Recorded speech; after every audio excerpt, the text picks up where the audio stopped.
Hi అండి, welcome to my channel. ఈరోజు కూడా ఒక మంచి మనీ సేవింగ్ టిప్ అయితే మీతో షేర్ చేస్తున్నానండి. ఇది మనీ సేవింగ్ టిప్. ఇంట్లో ఉండే ఆడవారు ఏ విధంగా మనీని సంపాదించకుండానే అమౌంట్ అనేది అయితే సేవ్ చేయొచ్చు, ఎలా సేవ్ చేయొచ్చు అనేది అయితే మీతో ఈ వీడియోలో అయితే షేర్ చేస్తున్నాను. వీడియోని అయితే ఎక్కడ స్కిప్ చేయకుండా అయితే చూడండి. మొత్తం మీకు 12 టిప్స్ అయితే ఈ వీడియోలో అయితే మీతో షేర్ చేస్తున్నాను. వీడియోని అయితే ఎక్కడ కూడా స్కిప్ చేయకుండా అయితే చూడండి. చిన్న చిన్న టిప్స్ ఏనండి, కానీ మనం ఎంత అమౌంట్ సేవ్ చేసుకోవచ్చు, ఎలా సేవ్ చేసుకోవచ్చు అన్నది అయితే మీకు ఈ వీడియోలో అయితే 12 టిప్స్ ద్వారా అయితే షేర్ చేస్తున్నాను. ఇక ఫస్ట్ అయితే మనం శాలరీ రావడంతో మంత్లీ బడ్జెట్ అయితే ఫస్టే ప్లాన్ చేసుకోవాలండి. ఆ ప్లానింగ్ అనేది లేకపోతే ఇక అనవసరపు ఖర్చులు అన్నీ కనిపిస్తూ ఉంటాయి. అంటే ఇక ఈ టైంలో ఇది లేదు, ఇక ఈ టైంలో ఇది తీసుకోవాల్సి వస్తుంది అనేసి మనకి ఇక కొన్ని అయితే కొంచెం అవసరాలు పడతా ఉంటాయి అన్నమాట. అంటే ఇక అవి అవసరం ఉండకపోవచ్చు, కానీ ఫ్యూచర్లో అవసరం అవుతాయేమో అనేసి అని ఇప్పుడు తీసుకోవాలనేసి అనుకుంటాము. అలా పెట్టుకోకుండా మంత్లీ బడ్జెట్ అంటే ఈ మంత్లీ ఈ సరుకులు మాత్రమే తీసుకోవాలి, ఈ వచ్చిన ఎక్స్ట్రా ఉన్న అమౌంట్ దీనికి మాత్రమే యూజ్ చేయాలి అనేసి అయితే మంత్లీ శాలరీ రావడంతో బడ్జెట్ అయితే ప్లాన్ చేసుకోవాలండి. ఆ విధంగా ప్లాన్ చేసి నోట్ చేసుకోవడం వల్ల కూడా ఇక మనం ఇది తీసుకున్నాం కాబట్టి ఇక ఇది అయిపోయింది అనేసి అని దాని దగ్గర టిక్ చేసుకోవచ్చు. అది గ్రాసరీస్ కానీ, రూమ్ రెంట్, ఇంకేమన్నా సమ్ ఉంటాయి కదా, అన్నీ కూడా మనం ముందు శాలరీ రావడంతో బడ్జెట్ అయితే ప్లాన్ చేసుకోవాలి. ఇక సెకండ్ టిప్ వచ్చేసి మంత్లీ గ్రాసరీస్ కూడా మనం ఇంట్లో అవసరం ఉన్నాయి మాత్రమే తెచ్చుకోవాలి. కొంచెం లాస్ట్ మంత్ ఉన్నాయి అంటే వాటిని అడ్జస్ట్ చేసుకొని ఒక కొంచెం వెయిట్ తగ్గించి అలా కొంచెం సరుకులు అయితే తగ్గించి తెచ్చుకోవాలి. ఎక్కువ తీసుకొచ్చి అవి వేస్ట్ అయిపోయేంత వరకు అయితే చేసుకోవద్దనమాట. ఇక మంత్లీ బడ్జెట్ గ్రాసరీది కూడా మనం ప్లాన్ చేసుకొని అయితే ఇక ఒకవేళ షాపింగ్కి అలా వెళ్ళాము అంటే ఇక అక్కడ స్లిప్ తీసుకొని అయితే వెళ్ళాలి. అంటే ఒక నోట్లో అయితే ఒక పేపర్లో అన్నీ రాసుకొని అయితే మనకి ఈ మంత్లో ఈ సరుకులు కావాలి అనేసి అయితే వెళ్ళి తెచ్చుకోవాలన్నమాట.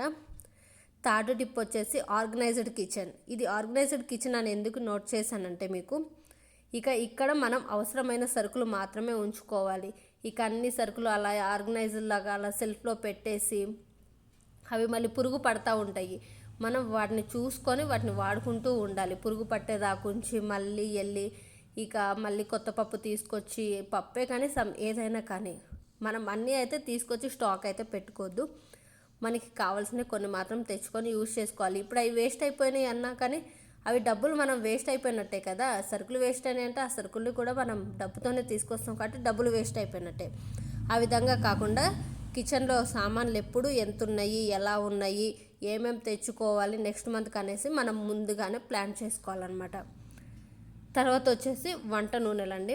ఫోర్త్ టిప్ వచ్చేసి వంట నూనెలు. అంటే మనం కిచెన్లో ఆయిల్ ఏ విధంగా యూజ్ చేస్తామో ఇక ఆయిల్ కూడా చాలా తక్కువ యూజ్ చేయాలి. ఇక ఆ విధంగా కూడా మనం వంట నూనెను కూడా కొంచెం తగ్గించి జాగ్రత్తగా యూజ్ చేసుకోవచ్చు. కంపెనీది ఏది వాడుతున్నాము అంటే మంచిది తెచ్చుకొని వాడుకోవాలి. అది రేట్ గురించి ఆలోచించాలా, క్వాలిటీ గురించి ఆలోచించాలా, మీకు ఏది యూస్ అవుతుంది, ఏది సెట్ అవుతుంది అన్నది కూడా మనం ఒక మంచిది అయితే ఆయిల్ తెచ్చుకొని అయితే యూజ్ చేసుకోవాలి. తర్వాత మన మొబైల్లో ఫుడ్ యాప్స్ ఏమైనా ఉంటే ఫుడ్ యాప్స్ని అయితే తీసేసేయాలండి.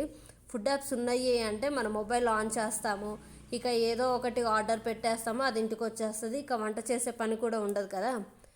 ఆ విధంగా కూడా కాకపోతే వాళ్ళు ఎలా చేస్తున్నారు అన్నది కూడా మనం ఆలోచించాం. ఫుడ్ కనిపిస్తుంది, మొబైల్ చేతిలో ఉంది, ఆర్డర్ పెట్టేస్తాము, ఇంటికి వచ్చేస్తుంది, ఇక అవి తీసుకుంటాము, వాటిని తినేస్తాము అని కాకుండా ఫుడ్ యాప్స్ని అయితే తీసేసి మనమే చేతులతో ఇంట్లో చేసి పెడితే పిల్లలకి, ఇంట్లో వాళ్ళకు కూడా హ్యాపీ, మనం చేసి పెట్టామని మనకి కూడా హ్యాపీ ఉంటుంది. కాబట్టి ఇక ఫుడ్ యాప్స్ అయితే తీయడం వల్ల మన లైఫ్ కూడా చాలా హ్యాపీగా ఉంటుంది. హెల్తీ ఫుడ్ కూడా మనమే చేసుకోవచ్చు. ఓకేనా. నెక్స్ట్ టిప్ వచ్చేసి మనం బయట ఫుడ్ అయితే అవాయిడ్ చేయాలండి. ఇక అదేవిధంగా take care of your self, my self, healthy food. అంటే మన గురించి కూడా మనం జాగ్రత్తగా ఉంచుకోవాలి. టైంకి ఫుడ్ తీసుకోవడము, ఫుడ్తో పాటు బాడీకి ఎక్సర్సైజ్ అంటే యోగా అలాంటిదైనా మనం ఖచ్చితంగా మనం హెల్తీగా ఉంటేనే మనం ఇంట్లో వాళ్ళకు కూడా హెల్తీ ఫుడ్ అయితే చేసి పెట్టగలం, మనం హెల్తీ ఫుడ్ తీసుకోగలం. అందుకోసం మనం టేక్ కేర్ అంటే మనమైతే చూసుకోవాలన్నమాట. ఇక నెక్స్ట్ టిప్ వచ్చేసి హైడ్ సేవింగ్స్. అంటే మనకి ఇంట్లోకి ఏమైనా ఖర్చులు ఉన్నాయి అంటే హస్బెండ్ ఎంతో కొంత అమౌంట్ ఇస్తారు కదా, ఆ అమౌంట్ని అయితే మనం సేవ్ చేసుకోవాలి. అంటే ఫర్ సపోజ్ ఒక వస్తువు తీసుకోవడానికి ఒక 200-300 రూపీస్ ఇచ్చారంటే ఆ 200-300 రూపీస్ మనకు అవసరం లేదు, ఓన్లీ 150-200 రూపీస్తో మనకి ఆ పని అయిపోతుంది. అంటే ఆ 200 యూస్ చేసుకొని ఇంకో 100 రూపీస్ అయితే మనం సేవింగ్స్లో అయితే చేసుకోవచ్చు. వాటిని హైడెన్ సేవింగ్స్ అనేసి అంటారు. ఇక అలా కూడా మనం కొంచెం అమౌంట్ని అయితే సేవ్ చేసుకోవచ్చు. అది 200-300 కానీ 2-3,000 కానీ ఎంతో కొంత అమౌంట్ అయితే ఇస్తూనే ఉంటారు కదా. నెక్స్ట్ వచ్చేసి సేవ్ వాటర్ మనం రెంట్ హౌస్లోనే ఉంటున్నాం కాబట్టి ఆ వాటర్ని కూడా మనం కొనుక్కొనే యూజ్ చేసుకోవాలి. అందుకోసమే కొంచెం వాటర్ని కూడా జాగ్రత్తగా యూజ్ చేసుకొని గిన్నెలు కడిగేటప్పుడు, బియ్యం కడిగేటప్పుడు ఇక ఆ విధంగా కూడా మనం వాటర్ సేవింగ్ అనేది అయితే చేయాలి. పవర్ సేవింగ్ అండి. నెక్స్ట్ ఈ పవర్ని కూడా చాలా రకాలుగా అయితే మనం సేవ్ చేయొచ్చు. అంటే నైట్ వంట చేసే టైంలో మాత్రమే లైట్ ఆన్ చేసుకొని మిగిలిన టైంలో అంటే మ్యాక్సిమం 5:30 to 6 ఆ టైంలో లైట్స్ వేస్తాం కాబట్టి ఇక కొద్దిసేపు ఉంచిన తర్వాత మ్యాక్సిమం ఇక కిచెన్లో వంట అయిపోయే టైంలో ఇక ఆఫ్ చేయాలండి. ఇక నైట్ పడుకునేంత వరకు అయితే లైట్లు ఆన్ చేయాల్సినంత అవసరం లేదు. ఇక ఆ విధంగా కూడా లైట్స్, ఏసీ, కూలర్, ఇంకా వాషింగ్ మిషన్ అయితే డైలీ అయితే వేయాలి కాబట్టి ఇక అది తప్పదనుకోండి. ఇక ఏసీ, కూలర్ల విషయంలో కూడా కొంచెం కరెంట్ బిల్ అయితే సేవ్ చేసుకుంటూ ఉండాలి.